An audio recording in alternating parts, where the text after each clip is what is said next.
திமுக பொதுச் செயலாளர் துரைமுருகன் மாற்றப்படும் நிலையில் திமுகவில் மிகப்பெரிய அளவில் அதிரடி மாற்றங்கள் நிகழ காத்திருக்கின்றனர் என்கின்றது ஜெம் தொலைக்காட்சியின் இந்த சிறப்பு தொகுப்பு.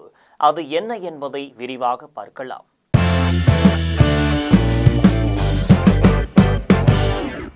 தற்போதைய திமுகவின் மூத்த தலைவர்களின் ஒருவரான திமுக பொதுச் செயலாளர் துரைமுருகன் மாற்றப்படும் சூழ்நிலையில் புதிய பொதுச் செயலாளராக TR பாலு அல்லது KN நேரு நியமிக்கப்படலாம் என தெரிய வருகிறது.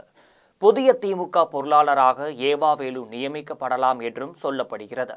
இந்த நிலையில்தான் சர்ச்சை பேச்சுகளால் பதவிகளையும் பொறுப்புகளையும் இழந்து தவிக்கும் முன்னாள் அமைச்சர் பொன்முடிக்கும் மன்னிப்பு வழங்கப்பட்டு மீண்டும் புதிய பதவி அவருக்கு தரப்பட இருக்கிறது.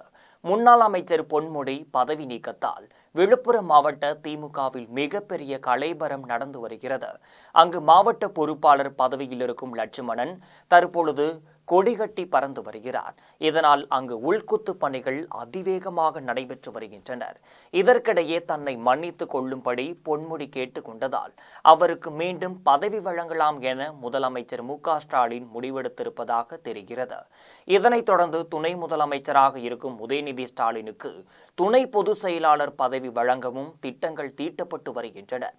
அதே சமயம் உதயநிதிக்கு புதிய பொறுப்பு வழங்கப்படுவதால் நாடாளுமன்ற உறுப்பினர் கனிமொழி வருத்தப்படுவார் என்பதை அறிந்து அவருக்கு கட்சியில் மிகப்பெரிய பதவி தரப்படுகிறது.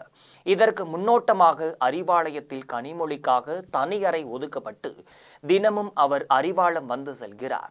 திமுக மேலிட தரப்பில் அதிரடி மாற்றங்கள் நிகழ்வதால் தற்பொழுது அண்ணா அறிவாலயம் மிகுந்த பரபரப்புடன் காணப்படுகிறது என்பது இன்றைய முக்கிய செய்தியாகும்.